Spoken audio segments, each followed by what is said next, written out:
Imagine a world where you can face any challenge with calm resolve, where negative emotions don't control you, and where you live a life driven by purpose rather than mere reaction. This wasn't a distant dream. It was the goal of Stoic philosophers 2,000 years ago. Stoicism isn't about becoming a robot. It's a powerful toolkit for navigating life with strength, resilience, and clarity. Stoic philosophers identified 12 fundamental obstacles, or sins, that hold most of us back and harm our well-being. They had much to say about overcoming these 12 destructive habits. In this video, we'll explore the Stoics' 12 greatest sins. They may not be what you expect, but I guarantee they'll make you rethink your actions in a whole new way. Stay tuned to discover how this ancient philosophy can transform your life. If you want tools to overcome your own obstacles and live more intentionally, make sure to subscribe and hit the bell icon to never miss future videos. Stick with me until the end to uncover the greatest sin standing in the way of your potential. Let's dive in. 1. Foolish action. Acting without knowledge or foresight. Let's start by defining what the Stoics meant by foolish action. It's not just about making a trivial mistake or forgetting where you parked your car. It's about acting thoughtlessly without considering the consequences, or jumping into situations without enough information to make a wise decision. Would you dive headfirst into a pool without knowing if it's filled with water? Why does this make the Stoics' list of greatest sins? Because it leads to so many other problems. Foolish actions might feel good in the moment, but they often land us in hot water later. Think of a time you said something harsh in anger and regretted it for days, or indulged in tempting food only to feel sick and disappointed afterward. Unchecked foolish actions create chaos in our lives. The Stoics believed in the power of reason. Epictetus said, "It's not events that disturb people, but their judgments about them." That's why they urged us to pause before acting, gather information, weigh possible outcomes, and ask, would a wise person act this way? This takes discipline, but with practice we can strengthen our decision-making process. By slowing down, we're more likely to act in ways that align with our values and lead to better outcomes. Stoicism isn't about perfection. We'll slip into old habits sometimes, but small steps in the right direction matter. Start noticing when you're tempted to act impulsively. What situations trigger unwise reactions? Gradually, begin to pause, breathe, and ask yourself, is this the wisest response I can give right now? These mindful actions help us become more rational and less at the mercy of fleeting impulses. Cowardice. Failing to face challenges with courage. When the Stoics talked about cowardice, they weren't just referring to battlefield bravery. They meant a deeper fear. Fear of taking risks, stepping outside our comfort zone, or speaking up for what we believe in. Staying silent, playing small, or clinging to the familiar is easier, but deep down, we know real growth happens when we challenge ourselves. The Stoics weren't about reckless fearlessness. They understood fear is natural, even healthy. The real question is, do we let it control us? Living in the grip of cowardice robs us of the life we're meant to live. It prevents us from developing our strengths, broadening our horizons, and reaching heights we never thought possible. Cowardice chains us to regret, wondering about the what-ifs we never dared to explore. Why is cowardice a sin? Because it limits our potential. We miss opportunities to learn, connect with others, and make a difference in our lives and the world around us. Seneca summed it up. We don't dare because things are difficult. Things are difficult because we don't dare. Cowardice isn't about external obstacles. It's about the internal ones, the voice in our head that underestimates us. The Stoics taught that we have more power than we realize, and courage begins with a single choice. Overcoming cowardice isn't about being fearless. It's about accepting fear and choosing to act anyway. Start small. Say yes to things that scare you a little. Speak up in a meeting where you'd normally stay silent. Have that tough conversation you've been avoiding. Each small victory builds courage, and before you know it, these brave actions become easier, opening doors you never thought possible. 3. Injustice. Treating others unfairly or disrespectfully. When the Stoics spoke of injustice, they weren't only talking about large-scale oppression, though those matter too. They noticed how injustice creeps into daily actions, our biased judgments, harsh words, or selfish choices that ignore their impact on others. It's about denying someone their basic dignity and respect. Why is injustice on the list of greatest sins? First, it causes real harm. Even small unkindnesses can create ripples of pain and negativity. Second, it damages the fabric of a good society. The Stoics believed we have a duty to each other, a bond that compels us to act justly and thoughtfully. Finally, and perhaps most importantly, injustice harms us. It erodes our integrity and feeds the worst parts of our nature. Marcus Aurelius put it beautifully: injustice is a kind of blasphemy. To the Stoics, injustice is a fundamental break from our rational nature, choosing narrow-minded cruelty over the wisdom of virtuous action. Of course, we can't fix all the world's injustices alone, but we can start by noticing the subtle ways we might be unfair. Challenge your biases, listen generously even when you disagree, and stand up for what you believe is right, even when it's hard. This builds personal integrity and contributes to a more just world, one small action at a time. 4. Intemperance. Excessive indulgence in pleasures or desires. Intemperance might sound like an old-fashioned word, but it's a very relatable problem. The Stoics targeted the kind of excessive, uncontrolled desire that derails us, whether for food, entertainment, substances, or any fleeting pleasure. It's about wanting too much. Why does this matter? Intemperance creates several problems. First, chasing endless pleasure rarely makes us truly happy. We get stuck on a hedonic treadmill, always needing more to feel satisfied. Second, it weakens our self-discipline, making it harder to delay gratification and make choices that benefit us in the long run. Finally, intemperance enslaves us to our desires, the opposite of the true freedom the Stoics valued. Epictetus said, "No one who is a slave to their appetites can be free." The Stoics believed true freedom comes from self-governance. How do we tackle intemperance? It starts with recognizing the fleeting nature of pleasure. Instead of thoughtless consumption, practice mindful enjoyment. Savor treats in moderation and find deeper satisfaction in personal growth, connection, or contributing to the world. Gaining control over your desires is a journey, not a destination. Start by noticing your triggers. When do these cravings arise? Instead of giving in automatically, create space. Ask yourself, will this make me truly happy in the long run? Choosing delayed gratification over instant indulgence builds strength. Over time, these healthier choices become your default, making you less vulnerable to harmful excesses. Envy. Resenting others' good fortune. Envy is a sneaky little monster, isn't it? That gnawing feeling when we see someone succeed, possess a talent we lack, or have something we want. It's easy to feel the world is unfair, like we're missing out. But the Stoics knew envy is poison. It focuses our energy on all the wrong things and blinds us to the blessings we already have. When we're consumed by envy, we waste time and mental resources feeling bitter. We compare ourselves to those ahead of us, never to those less fortunate, which distorts our perspective and makes us ungrateful for our strengths and opportunities. Envy also damages relationships, whispering that we should have what others have instead of celebrating their success.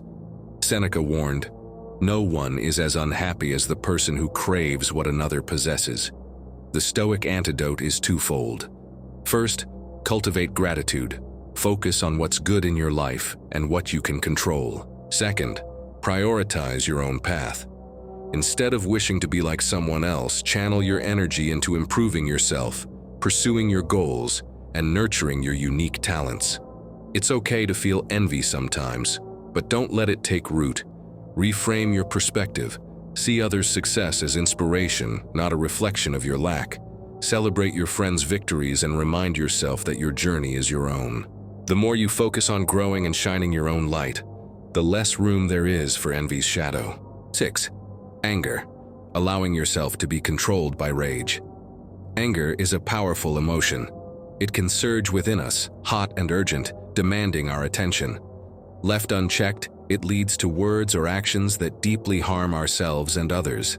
That's why the Stoics warned against letting it rule us. True strength lies in mastering this destructive force, not letting it master us.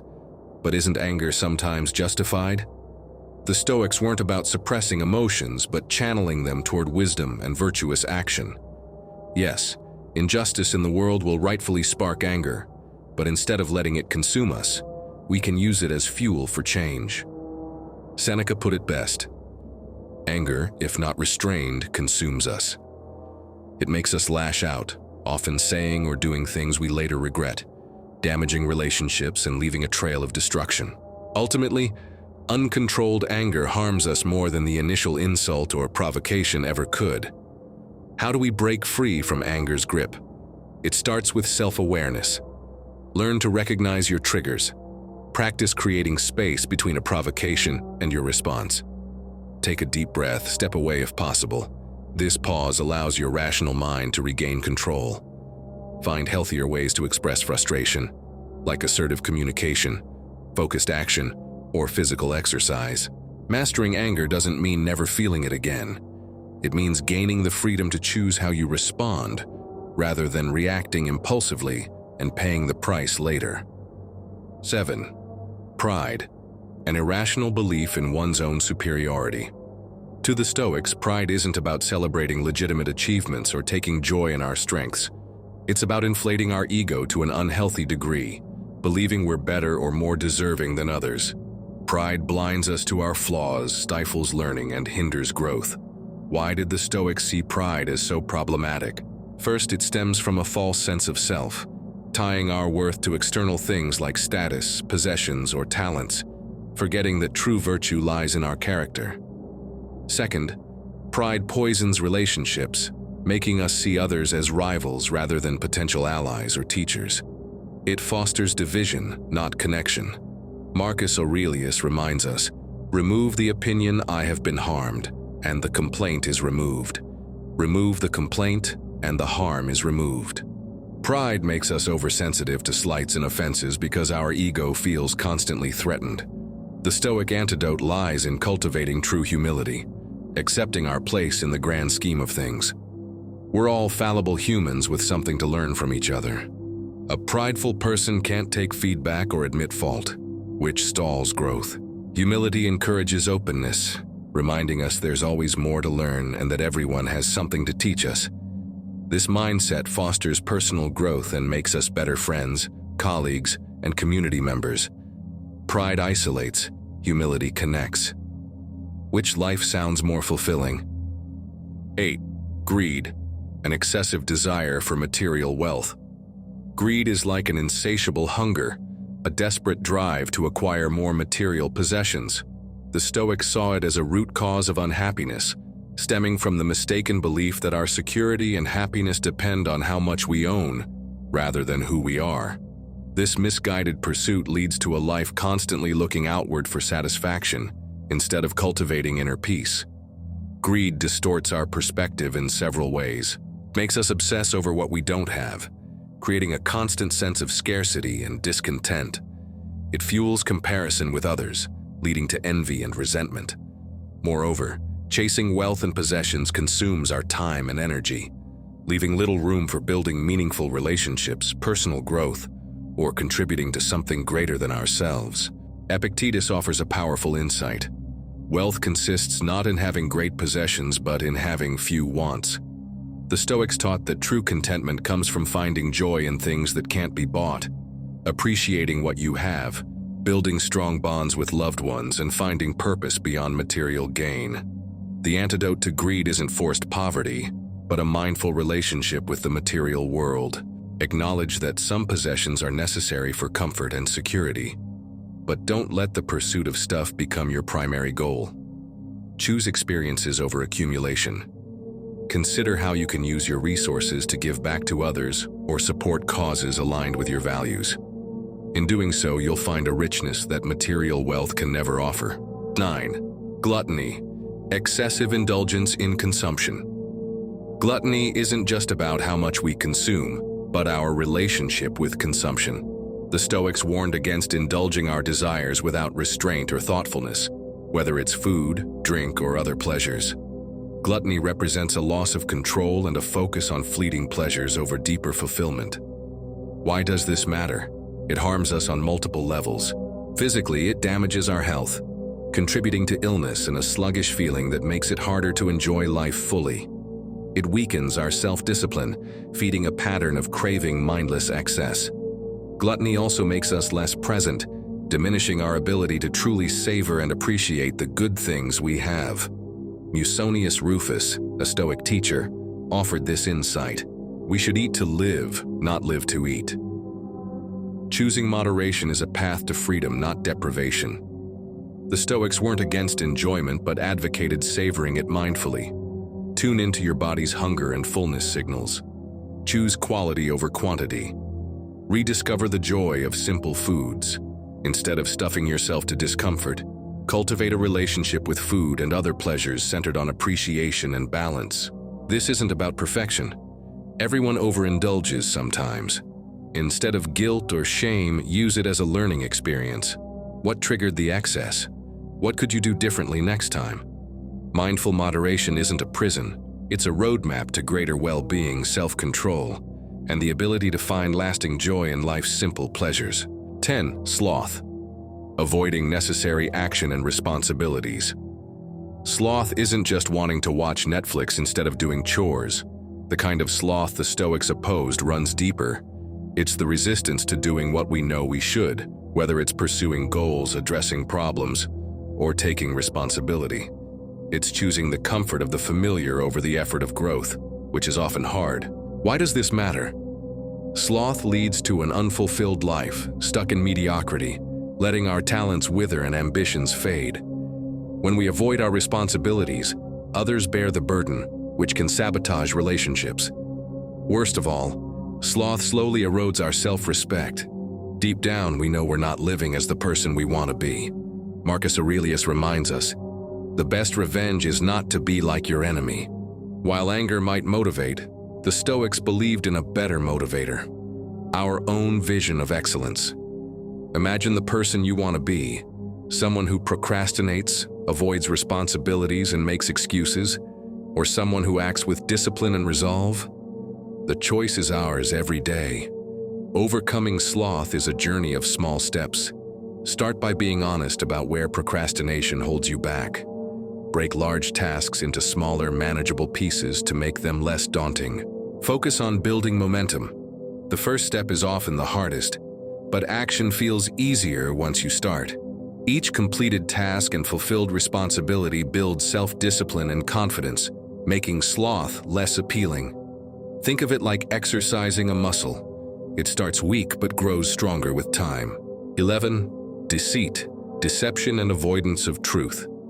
Deceit comes in many forms: outright lies, half-truths, selective omissions, and the ways we fool ourselves to avoid facing hard realities. The Stoics believed in the power of truth and saw deceit as deeply harmful, a choice that prioritizes short-term comfort over integrity and creates ripples of harm far beyond the initial lie. Why does deceit matter? First, it erodes trust. When we're dishonest with others, we undermine the foundation of genuine connection and community. Second, it damages our relationship with ourselves. Each lie chips away at our self-respect and plants seeds of doubt. If we're willing to twist the truth for convenience, can we trust our own judgment? Seneca summed it up: no one can wear one face to themselves and another to the crowd for long. The Stoics recognize that living a lie is exhausting, weaving a tangled web of deception and wasting energy worrying about being caught. Truth, however difficult, offers a path to freedom and inner peace. Living with honesty doesn't mean being brutally truthful regardless of feelings. It's about striving to speak the truth with tact and compassion, and above all, being honest with ourselves. Examine the roots of your lies. Are you afraid of conflict, judgment, or being disliked? Facing these fears empowers you to act from an authentic place. Living truthfully is a liberating feeling, knowing you have nothing to hide and can face challenges with dignity. 12. Malice, the desire to see others suffer. Malice is the desire to see others suffer, the intent to harm, or the pleasure derived from others' misfortune. The Stoics believed malice was the greatest corruption of the human spirit, stemming from a warped worldview that sees others as enemies or obstacles to our well-being. The insidious thing about malice is that it ultimately harms the malicious person the most. It poisons our perspective, turning everything into pain, fostering resentment and hatred that consume us from within. Moreover, malice makes it impossible to cultivate the virtues the Stoics cherished: justice, compassion, and wisdom. Marcus Aurelius said, "The best revenge is not to be like the one who wronged you." The Stoics believed we should meet negativity with a higher power, focusing on living up to our own virtuous potential instead of harming those who may have wronged us. Recognize that those who act maliciously are often deeply wounded themselves, and show compassion. Act justly even toward those who don't. This doesn't mean ignoring real wrongs. Sometimes we must defend ourselves or hold others accountable, but we can do so without letting hatred take root in our hearts. The most powerful way to neutralize those who act with malice is to embody a higher standard. True strength lies in overcoming the darkness within us, not surrendering to it. That's the path to true peace and the life the Stoics believed was truly worth living. Please strive to understand Stoic philosophy deeply. For the Stoics, the concept of sin wasn't about external rules or religious doctrines. Their focus was on our inner character and the choices we make. They believed true happiness comes from living virtuously, acting in accordance with reason and right action. Their sins represent internal barriers that prevent us from achieving that virtue and inner peace. Crimes like murder, rape, and theft are considered grave sins not only by Stoics but by all societies. They violate the basic principles of human rights and societal order. These acts are seen as clear deviations from reason and justice, causing great harm. The Stoic framework encourages cultivating virtues like compassion, self-control, and justice to prevent such violations in the first place. The Stoics believed that understanding these sins helps us become better people who contribute positively to society. By overcoming these internal barriers, we're less likely to cause harm to others and can live with greater integrity and purpose. This is a proactive approach to creating a more just and peaceful world. We've taken a journey through the Stoic perspective on 12 behaviors that can derail us. Remember, the path to virtue is a daily practice of self-reflection and discipline. If you found value in this, please like, share, and subscribe for more insights on the Stoic lifestyle. Your support means the world to me. These were the Stoics' 12 greatest sins. Which ones resonated with you the most? Are there areas where you can shift your mindset or actions? Remember, this is a journey, not a race. Even small steps in the right direction lead to profound personal growth. Let me know your thoughts in the comments, and let's keep this conversation going. Until next time, stay stoic and stay happy.